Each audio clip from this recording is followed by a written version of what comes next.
Taip, užtaisyti, kai nori, pasuki spiroklę, įtempi tą, vieną kartą apsuki iš antros pusės, pirmą vieną įkiši patį pirmąjį, iš galą įkiši ir paskui gali sukti po vieną iš viršaus mesti.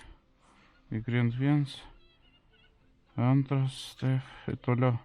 Čia tikriausiai 10 ar 11 tų šovinukų yra. Tingiu aš skaičiuoti, čia man atrodo, kad 11 lygitais yra.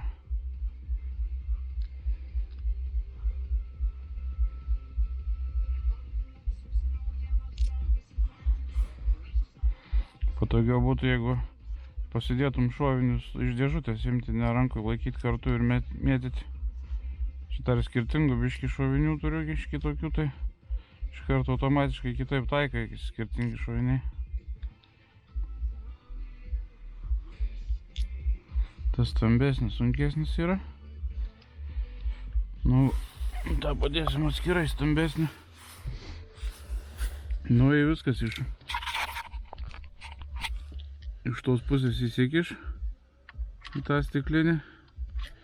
Tik turėjau pažiūrėti iki galo, kad tą būtum užtraukęs, nes kitaip maišą čia įkišti. Tai va, įsikiš, paskui užtaisai, nusileidžia min viskas. Jau pasiruoši šauti safety, jeigu nori. Kada užtaisyti, tik tai veik, tada gaiduks visai nenusispaudži. Jeigu atjungi, jeigu nori dekokinti ir šovinį neįkištų naują, tą laiką ir nuspaudė gaidukai, tada užsitaiso. Jeigu šitą trauktum, iškart dar vieną šovinį įstum, dujų vamzdį įstumtų, tai negerai. Tai va su šituo antru užtrauki. Kad saugiai būtų ir viskas, paskui gali staikyti šauti į plytą. Ten 5 džiauliai.